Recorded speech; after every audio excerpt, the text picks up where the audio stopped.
Welcome to the Divorce Podcast, where we explore all aspects of ending relationships, separation, and parenting apart. If your marriage or partnership has ended, or you have friends and family who are separating, this podcast is for you.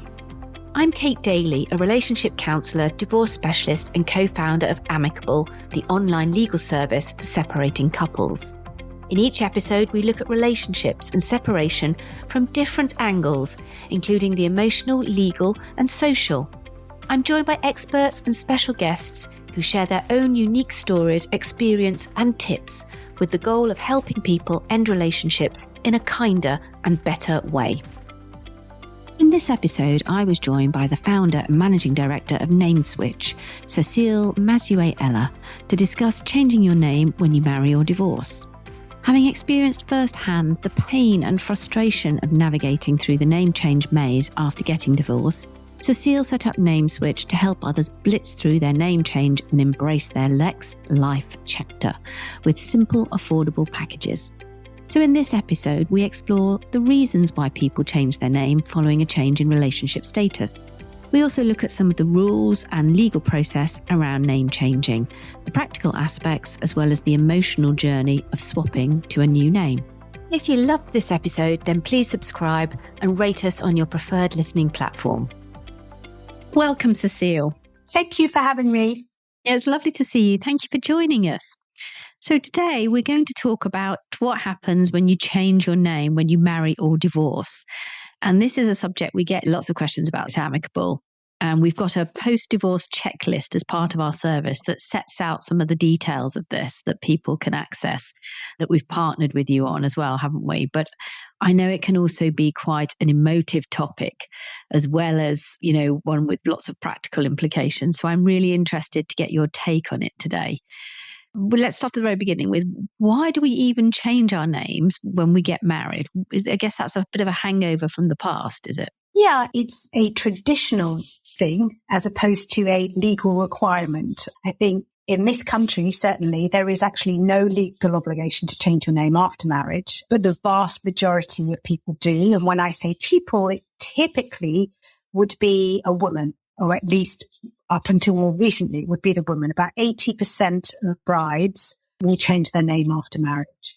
But increasingly, that number is changing. It's still similar to 80, but they are doing it in slightly different ways. And also we're finding an increasing number of men are also opting to change their name. Probably the most popular trend that we're seeing is the rise of the double barrel. So where both couples will put both of their names side by side, either with or without a hyphen. But yeah, there's no legal obligation to change your name in this country. And interestingly, if you look at other countries, there are different traditions. Some countries will not change their name at all. So in Italy, for example, they don't really change names. You keep your birth name. In Spain, there'll be mixtures of the maternal name and the paternal name, then they're added together and then dropped when new children come. There's all sorts of different practices. In Japan, people don't tend to change their name. But the beauty is in this country, for example, in Nigeria, it is tradition to change the name, but it is very restricted. The wife can only take the husband's name with the explicit written consent of the husband. So, if we take a step back, we actually are very lucky and privileged to live in a country and a society, more and more increasingly so, where we have the choice about whether to change your name, and if so, how we wish to do that. And that's one of the great things about running NameSwitch is we see so many different combinations coming through. And it's quite a varied and a mixed bag, which is lovely. We get very excited when we see men changing their name or a team creating a brand new name. It's a real cultural dimension to it, isn't there, then, by the sounds of it? A real cultural dimension that seems to suggest there's a lot of history and tradition bound up with it. And I guess from a sort of an English, Welsh, Scottish perspective, it's all about the fact that women used to be property, that changing your name signalled a change from going from your father's household to your husband's household. I guess that's where this has sort of originated from. But it's lovely to hear now that those sort of old-fashioned or automatic processes, I guess. I think when I got married the first time, wasn't even a question. You just sort of did it. You didn't really think about it very much. But I guess as particularly women have had a stronger place in the workplace as well, people have wanted and seen the value of hanging on to their own name or seeing it as a less of a paternalistic kind of cultural change and looked at doing it in a more even-handed way. I like the way you described it as a team name. Yeah, I think so. And I think that's, in many cases, the idea of having a family unit, particularly when children are either already on the scene or about to come onto the scene or in the not so distant future, the idea of having a name that unites a family or a unit in many ways seems to kind of oversize or go over some feminist requirements or patriarchal worries or whatever it is. I mean, ultimately, it's all about choice. And that's what I really do salute. People can do what they want, whether it's changing their name before, at the point of marriage. And then also what we're going to go on to talk about is, what are the choices? What are the options and the practicalities of what you can do post divorce if you so wish to go and to start a new chapter that you associate more with, because a name is something that stays with you and that it's used every single day of your life. It is, it is your brand, it's your identity, it's your heritage, it's your history, it's so many things, and it's quite, it's quite an emotive topic. Yeah. And we will come on to talk about divorce, but just before we do, are the sort of name changing rules the same for cohabiting couples as well? So if you decide to cohabit, could you decide to change your name to the same? You could. It's not a hugely common thing. I mean, if you take a step back, you can change as an adult. You can decide to change your name for any reason. You don't actually have to give a reason. So if you are changing your name through marriage or civil partnership, your marriage certificate or civil partnership legally entitles you to take your other half's surname or to double barrel, or vice versa. They can take your surname. That's the only entitlement that you have from a name change. So, Cécile, it sounds like there's three choices. When you marry or you become civilly partnered, automatically you can take husband's name, you can take wife's name, or you can double barrel. Is that right? That's right. Using either your marriage certificate or your civil partnership certificate. So you don't need to do anything else. It just becomes an automatic thing. Obviously, you need to notify people, but there's no deed poll or anything like that involved. And then if you're a cohabiting couple, is the process, so there's no marriage with a cohabiting couple, but if you want to change your name as a cohabiting couple, is that when you'd have to use a deed poll register, just the same as if you were not getting married, but you were changing your name for a different reason? That's right. Yeah. So you would need a deed poll if you didn't have a marriage certificate or civil partnership certificate.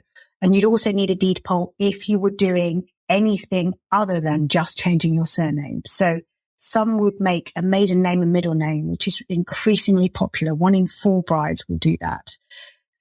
We're actually seeing some men also taking their partners, and it could be their husband. We're also seeing men taking their partner's name in some shape or form. I think it was Brooklyn Beckham very, famously took his wife's maiden name and made it a middle name. There are lots of different combinations, and some will at the same time actually opt to tweak their first name or swap the order because they've always been called by their middle name or whatever. So you can use a deed poll for anything, but you can only use a marriage certificate or civil partnership certificate to change your surname or double barrel. Okay. So the idea of getting married might prompt discussions about how you want to be known and the naming and that kind of stuff.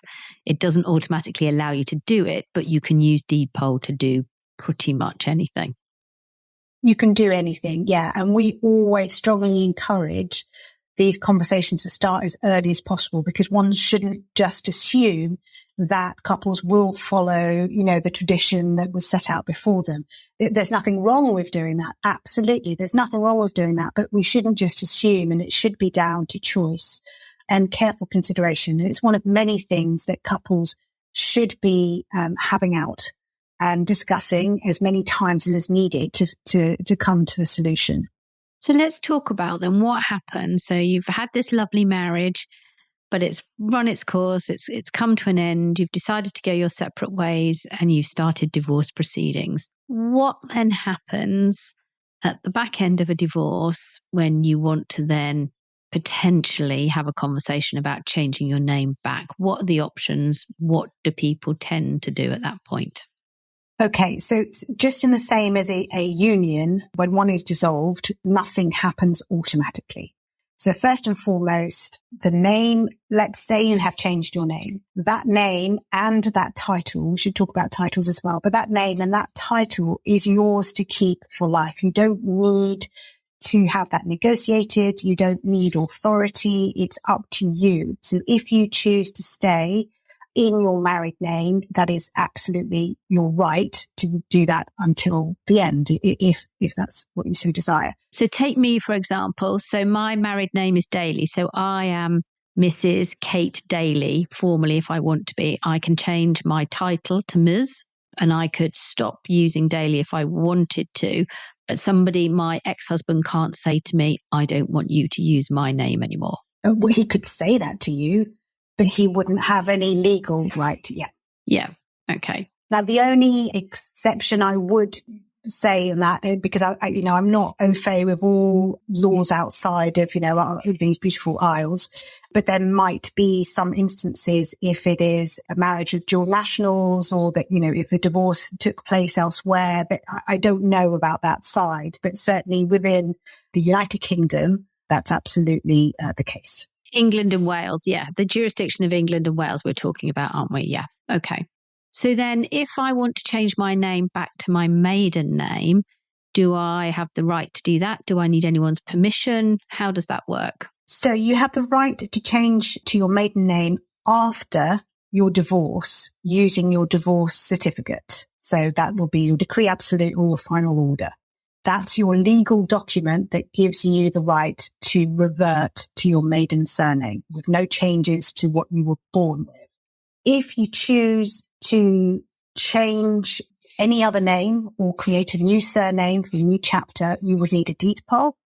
Or if you choose to change your surname, revert to your maiden name before you've received your decree absolute, then you also would need a deed poll. And I would just like to interject there, that makes the process very complicated because you have to change all your ongoing court documents as well. So I would just make a plea to anybody listening, please don't change your name in the middle of the divorce. Just wait until you've got your final decree, because otherwise the court can get very confused and it can delay things. We have quite a few people who come with almost a visceral need to reclaim their maiden name. And it's, as I say, it can be quite an emotive thing. And I feel for them because I've been there. But I would echo, it's not impossible, but please do understand sequencing, ramifications, implications, particularly if you have shared assets. If you've both got your name on mortgages, on property, on bank accounts, it's not impossible, but it may cause more headache than relief. So, yeah, I would agree with you, Kate. It's totally understandable, isn't it, that sometimes you want to just get yourself back as quickly as possible, and your name is a really big symbol of that. But as you said, if the goal is to get back to being an individual as quickly as possible, then actually changing your name in the middle of the process really goes against that, because the court is kind of a very temperamental and fragile thing, and the slightest thing will upset it, cause a delay, and you'll be stuck in some kind of legal purgatory, it feels like, sometimes going round in circles trying to get it straightened out. So I would agree. I know it's a little bit of a consolation prize, but there's nothing stopping people from changing their social media handle or name, or starting to make, regular reservations, a meal out or a hair appointment, or you can start using it, can't you? Exactly. Yeah. So using your name. You can actually start to use it informally. Yes, absolutely. That's a really nice point, actually, because that does actually solve some of the problem, but it is just a question of timing, and the divorce will come to an end and you will be able to change back all the formal documents, of course. But yeah, you can start doing that. That's, yeah. Emails, they're easy to change, aren't they? Yeah, they are easy to change. Yeah. Online accounts, there's a bit of a mixed bag, but I think there's also something quite symbolic about changing your name once that divorce is finalized, because it is a very symbolic mark of a new chapter, if that's what you decide you want to do. And a lot of people will be on the fence for quite some time. Actually, some people are just, no, I'm going to stick, and we can talk about those reasons as well. So then just to sort of recap then, so in a divorce, you automatically have the right to change your name back to your maiden name. If you want to change it to anything else, you need to go through the deed poll service. So the process then for actually changing your name after a divorce, that process is all about the notification process rather than anything legal. Is that right? Is that fair enough? So then this is where you come in, isn't it? Yeah, that's where we come in. That's where we started. That's where my pain came from. I had my final order and I was like, okay, well, what do I do with it? How do I know what each company, and every government body seemed to have a different process, a different form. Some people needed the original. Some people didn't. We must talk about originals versus copies, actually. That's an important one. So the concept of name switch, and it's quite similar in the US and in Australia, the similar service in name switch exists. But when I was looking for it, it didn't. And it's the name change notification that people feel overwhelmed by.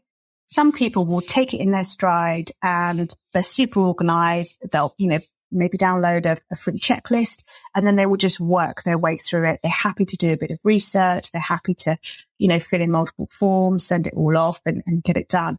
But for a lot of people, they find it quite daunting. And the older you are, the more accounts you hold. So usual suspects, passports, utilities, banks, driving license, credit cards, things that are in your everyday life is, people can kind of tackle them. But it's the longer list. It's the things that people don't necessarily think about. So, of course, you've got HMRC, you've got your vehicle registration, you might have a whole bunch of different insurance, old pensions, old savings, investment bonds, if you've got some kind of nest egg. The average adult will have about 24 different government bodies and companies to notify of their changing name.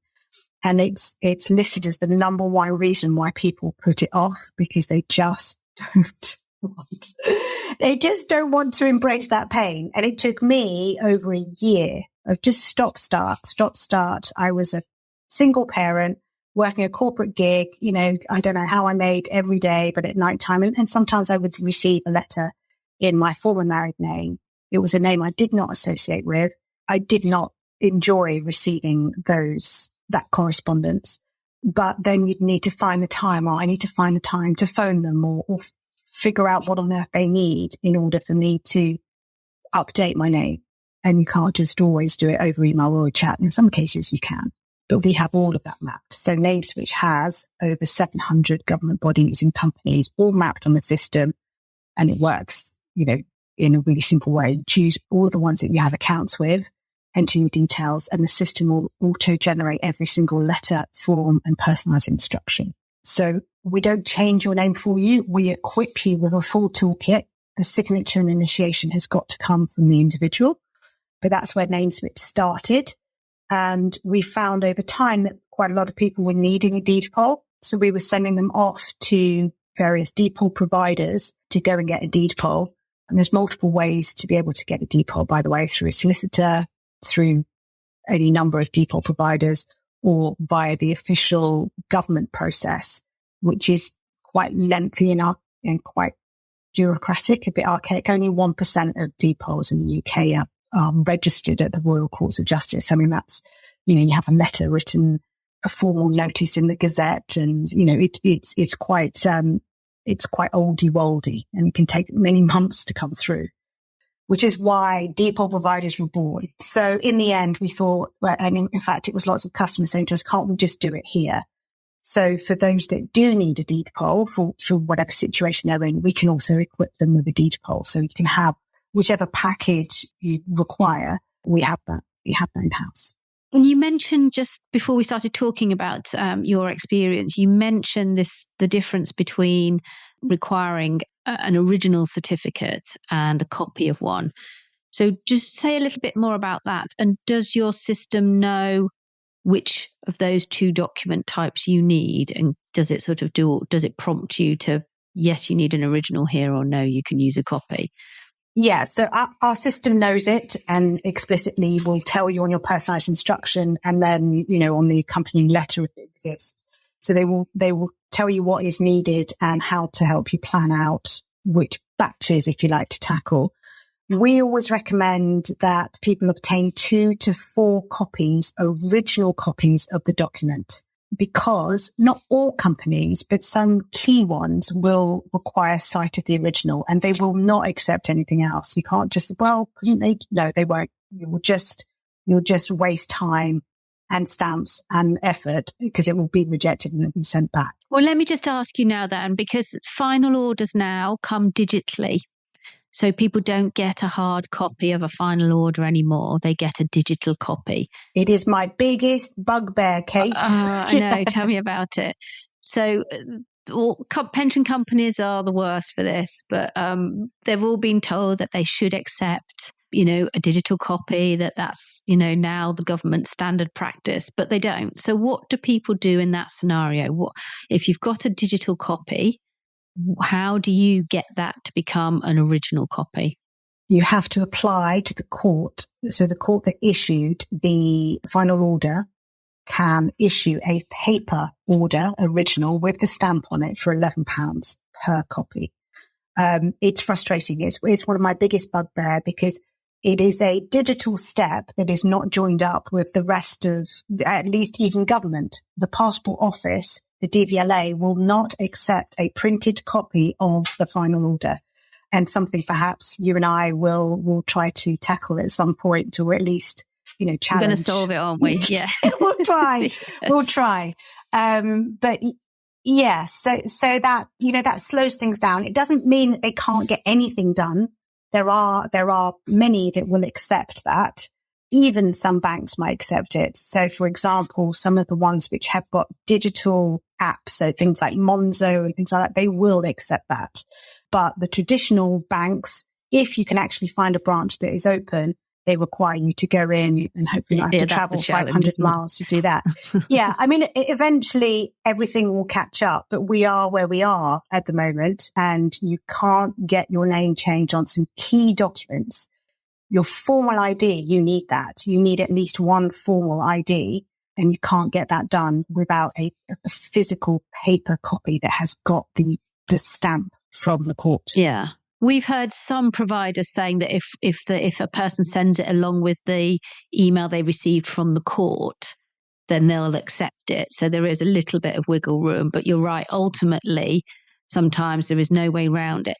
It sounds like the safest thing to do then is to pay the £11, get the original, get the court to issue a paper certificate, because it's not that it's not original, but you need the court to issue a paper certificate. You're going to have to pay £11, and you're going to have to write off.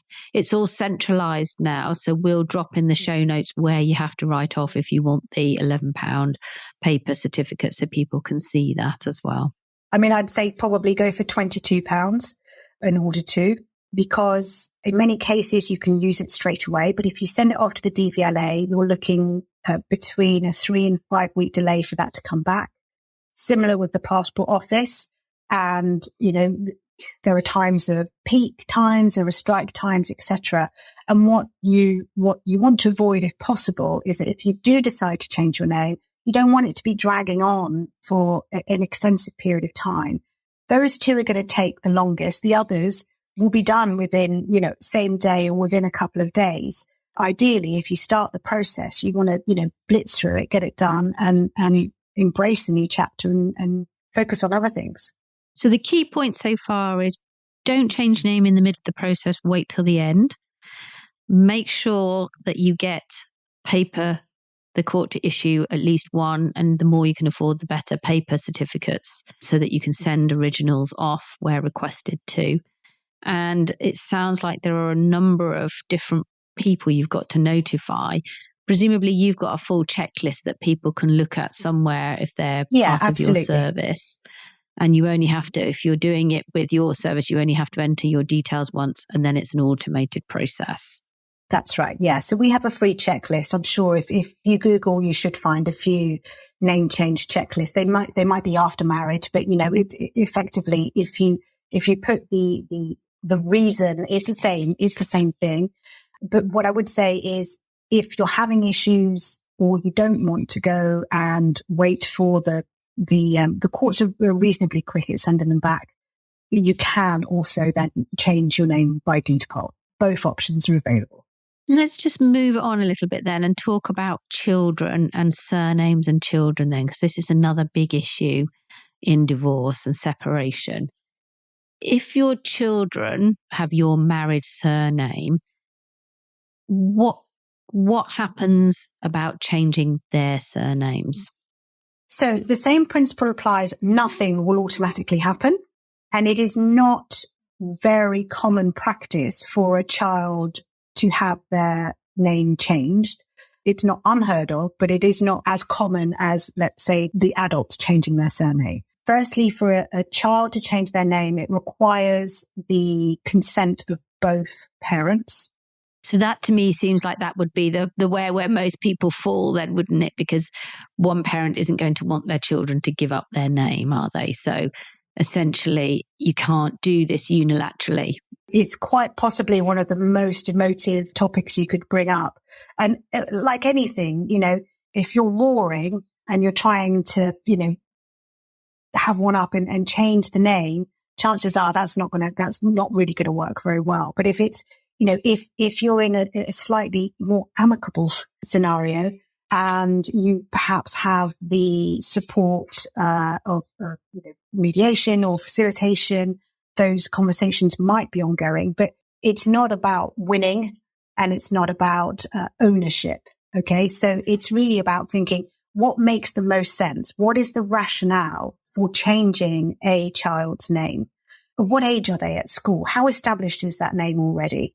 In some cases, possibly children could have a double-barreled name. Well, I was wondering that. Is that the more usual thing, though? We don't tend to deal with that very much. So, I've seen it, I've observed it and seen it, but it's not something we tend to deal more on the adult side of things. But I would say that, that's a potential compromise. But think about at what time you're starting to introduce that. Is that the start of their, kind of school life, or is it, mid-teens, or, at what point? What is the benefit for the child, really? And so, yeah, it's a complicated one. It's usually much more about the adults, isn't it? If you've changed back to your maiden name and you have a different name then to the children, it's much more about your desire to stay connected to your children than what's in the interest of the children, I would imagine. But you can imagine why people might think that's fairer. I guess it depends on the individual circumstance, but it's not an easy one because that is beyond your personal choice. That is something that needs to be agreed by both parents, unless if there's a reason why it might be court ordered or mandated, or if one of the parents is not in the picture at all, then there might be more of a case for making a change or a transition. But yeah, it will require a deed poll. The birth certificate will not automatically change when you have a deed poll. You can get a birth certificate changed, but that's quite complicated, costly, lengthy. But yes, it's totally possible, but something that would require quite a lot of negotiation and potentially some heartache, I would have thought, to go down that route. So it's important to think through. Yeah, you can see why that would just be a very fiery topic, can't you? Mm-hmm. Yeah. So I, for example, and this is just me personally, I had a visceral need to remove myself from my former married name, but it didn't really even occur to me at the time that my children might change name. And I have no issue. I have no issue with it. They've kept their birth names. I mean, they were young. They were 3 and 5. And I had also kept my maiden name professionally. So it wasn't that obscure for me to still be, go back to Mazouet fully, but we don't share the same surname. That's interesting because my kids were quite different. So I wanted to change my maiden name, but I asked the kids, I said, I'm thinking about changing back to my maiden name. And they were very adamant they wanted us all to keep the same name. It was really important to them. So I didn't. And it felt like, to be honest, it felt like a real sacrifice because like you, I had quite a visceral response to wanting to change it. But then it just becomes part and parcel of who you are ultimately, doesn't it, I suppose? And I now live with it, and professionally it would be a nightmare to try and change it now. But yeah, they were very, very clean. They wanted us all the same. Well, nothing's impossible. Nothing's impossible, Kate. But yeah. And I think it's really, I mean, if you open up, this is one of the things I've learned, you ask, would you like this for dinner this evening or this for dinner this evening? And you ask 2 people and they're going to come up with something completely different. If you open it up to a conversation, and there's nothing wrong with that. I think it's such a personal thing, and you just need to weigh up. I'm the one who has to carry this, and if I can feel comfortable, what you don't want to be doing is wincing every time you are called by a name that you really don't associate with. If you're comfortable with it, or if you can be comfortable enough with it, then that's absolutely fine. We've helped people to change their name, and also there's no time limit. So we help people to change their name after their kids have grown up. They said, I've done it now. They've grown up, and they might revert, and then it gets quite exciting. Sometimes they say, actually, I don't want to revert to my maiden name because I was young. I was a completely different person then. And what they choose to do is start a chapter with a brand new name inspired. There's, as I say, there's no hard and fast rule. I might have a retirement name then when I retire. You could have a retirement name. You could. Everything is possible. You could have a naming party. You could do whatever you want. But then equally, no. I mean, we've been helping it's quite sad actually, but we've been helping a lady who is terminally ill because she is adamant that she does not want to be, have her final days or be buried in her former married name. And that was a deep personal wish for her. So, we have kind of, done what we can to assist and make that happen. At a time which is actually quite complicated because you've got all sorts of things and there's no way of knowing how long you're going to, anyway, let's not go down that. But yeah. Yeah, but it's very interesting, isn't it? Because that's the thing, isn't it? Like you say, there are sometimes reasons why you don't get to do what you want to do at a certain point in time, but it doesn't take it off the table forever. And when big life events happen, they are opportunities to reflect on how you want to be known and what you want your name to be as new chapters unfold. So I think exactly as you're saying, perhaps we look at divorce and marriage as opportunities to change our name, but that's quite limited. We don't have to only see marriage and divorce as the milestones for reflecting on whether or not you want to change your name. It's interesting. It's very interesting. What about second marriages? Second marriages, I've done it. Added Me the too. Ella. Added the Ella on the end. So second marriages, not really very different. If you have married, but you've never changed back to, let's say, your birth or your maiden name, then you would, if you were legally known as, let's say, I was legally known as Mazouet. So then I was able to, introduce Ella. So whatever you are legally known as, you go from that to your new name. Some may go to a maiden name for a period of time. And that's also another consideration. If it's very hard when you're going through divorce to potentially contemplate, a new life chapter that involves, a union with somebody else. But people do remarry, and that might be the time that you consider whether or not you want to change your name. And some people may have a change in between. So, this is actually my fourth go at it. So I was born Mazouet. Then I got to my married name. Then I reverted back to Mazouet. I still kept Mazouet. I quite like it. And then I added on the Ella. So this is my fourth and I would say last final switch for me. So I've been married twice, divorced twice. So I can't go back to my first married name. My choice is my second married name, Daly, or my original maiden name. I couldn't decide. I preferred my interim name and go back to that then. I could by default, but there's no automatic. It doesn't go back in time through the different stages. It leaps the marriage and goes back to the maiden name every time. Yeah. I mean, it's your birthright name. What you were born with is the name that you are entitled to revert to. That's the only thing that you are, what is on your birth certificate is what you're entitled to. And also, if you're using a divorce certificate, a final order decree absolute, some will need to see either your marriage certificate, which I find quite offensive, or your birth certificate. So they may need to see proof of your actual maiden or birth name. Not all, but a few of the companies will. Passport Office will. A couple of banks will. There's one or two that need to see it. Because most people will have surrendered their marriage certificate when they've got divorced. So it'd be a bit churlish then to have to go and somehow pay for another. That would be painful. Yeah, to pay £11 to go and get another one. Yes. Yeah.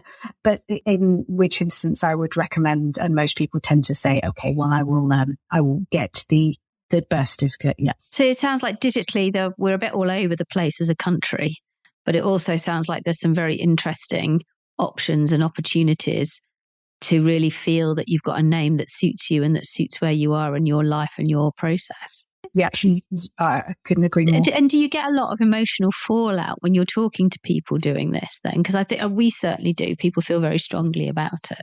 Well, it's funny. I mean, I love the fact that we do interact with our customers, but some of them will just go online, do their switch, but never speak to them. We will check through every single order to make sure that, they've added mortgage provider, but they forgot land registry or there's a typo in their address or whatever. So we will check through every order and we may contact them if there's something that we've taken the liberty of tweaking or adding. So a huge number of them we will never ever speak to. It happens at 3:00 in the morning. People do, and people do switches at really funny hours in the day. It's the stuff that keeps them up at night. Sometimes, you log on in the morning, you're like, whoa, what happened last night? Which is great. But we do then talk to some people and they sometimes want to tell you their story, which is why, for example, I know about the lady who created a brand new team name, which was inspired by one child had moved to Australia and somebody else, and she created this new name, and why we know about the lady whose, final wish is to have. We do interact with customers, particularly if they are unsure what their options are, what their paths are, or if it's a bit complicated. So they might say, actually, I'm part maiden name in this part and I'm part that name in this part. And, we'll work with them to consolidate and rationalize and get everything all on the same name.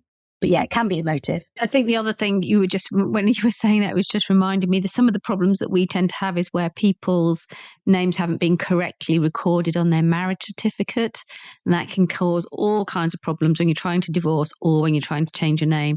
So my one final thing, so we're coming to the end now, my tip to everybody is check your marriage certificate. I know there's lots of other things to be thinking about on the day, but definitely check it because it is such a pain if that's been written down wrong. It causes a world of pain. What are your final tips, Cécile, just before we go? What would you say to people listening who are thinking about a name change? Don't rush it. Take your time and really think about what is right for you in the middle or in the longer term. And if it makes sense to stick, then stick. But if you feel more comfortable with a change, do it at the point in time that it makes sense. But don't put it off because of, the overwhelm of admin. There are ways around that. Obviously, name switch can assist, but it's not actually as hard as you think. But yeah, take your time, be considerate, be kind to yourself. And it should be something that you do because you're ready and it's quite symbolic for a new chapter. So when you feel that that's what's coming, then that feels like it's the right time and the right decision. And if you're not sure, then you just wait or stick. And where can people find out more information about name switch? Just give us the details. So we've got a couple of blog guides on the Amicable website, and otherwise it's allthews.nameswitch.co.uk. Brilliant. Thank you. And as Cécile mentioned, there are blogs on our website that can help with this. And if you need more generalized support for co-parenting or separation or divorce, then please visit us at amicable.co.uk. We also book free advice calls, so don't feel that you can't talk to us. We're happy to help and chat through any issues that you might have. So thanks so much for coming on the podcast today, Cécile. Oh, it's been a pleasure. Thank you, Kate.